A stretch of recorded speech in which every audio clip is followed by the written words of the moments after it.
Once again, upload a video, close the laptop, go back to just receiving mode, communing mode, and then comes the gathering together of all the insights and the answering of, a question that may occur. What does it mean that Adam was given the job of naming the animals? A name is representative of our character, of a role we might play. And everything is born of spirit. Everything comes from spirit. And so, of course, there's spirit associated with animals. And all these animals, the spirits associated with them, were in harmonious existence. And then our Creator makes man and puts man in charge of the garden. And so all the animals have to come and be assigned their roles, their names, in Adam's experience.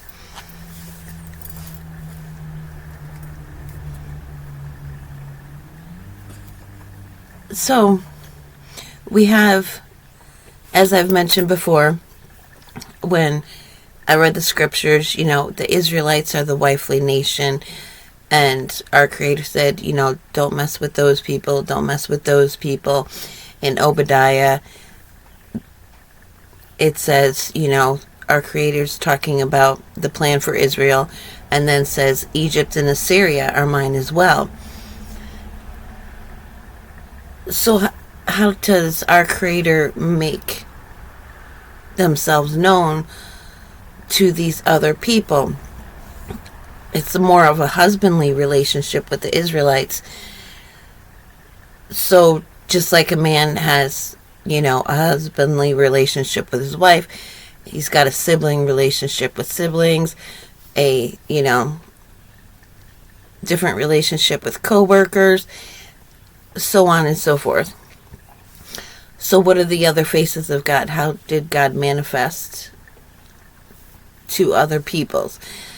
And in native, indigenous to the Americas, that is what they identify as culture, dogs had chosen to serve humanity. So we know dogs came from wolves. But dogs aren't anything like wolves. Well, look at what happens when you domesticate animals. If you take a domesticated pig and it gets loose, or you set it free in the woods, it grows hair and tusks. It becomes a boar again.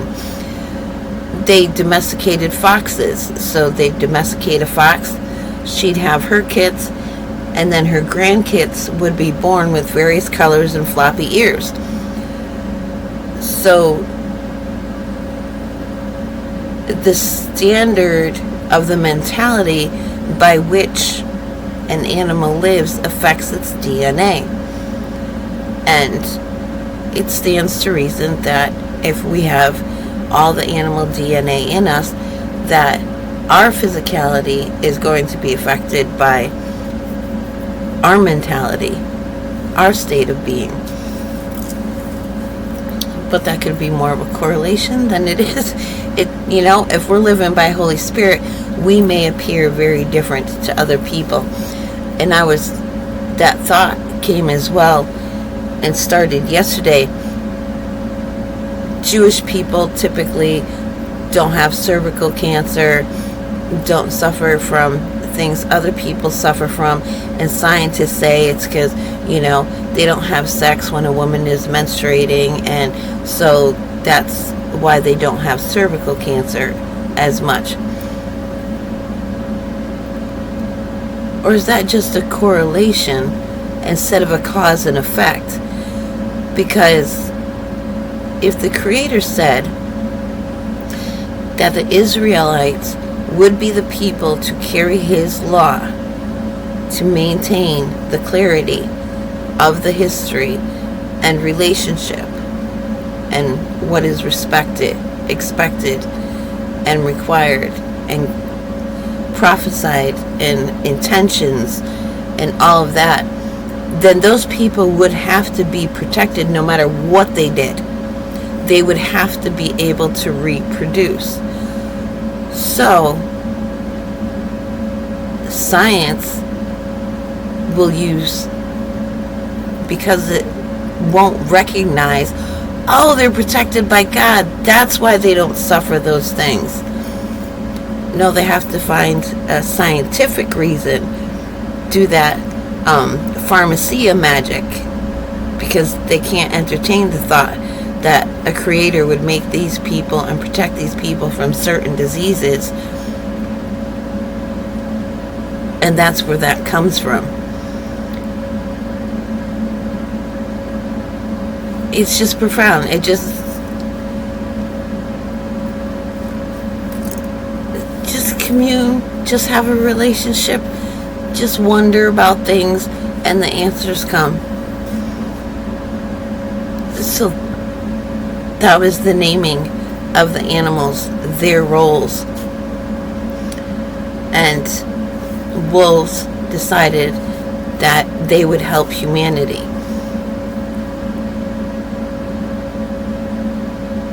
And you hear stories about that.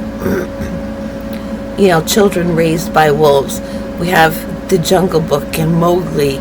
Throughout history, wolves have helped people. And sure, there have been people that, have been attacked by wolves. That's not normal.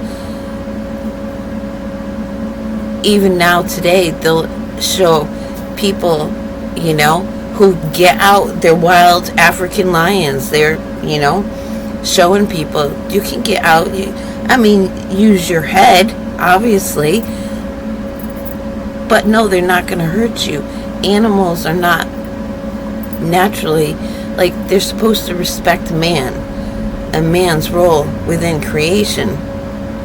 And God will use other people to punish people. He will use animals to punish people. If you're out of alignment with the Creator, if you're not fulfilling your role, then they aren't necessarily going to fulfill the one you're expecting them to play. So that was just an insight. What did it mean that Adam was to name the animals? He was to give them the role in his experience. And of course there was going to be a creature that has not had to be subject. Who is the, what do you mean I have to serve this man? He gets to decide, what this relationship's going to be like. It's just almost inevitable. It must be inevitable if we're living through it, what happens? So there you have it. If you were looking for an answer, it satisfies me. May it satisfy you.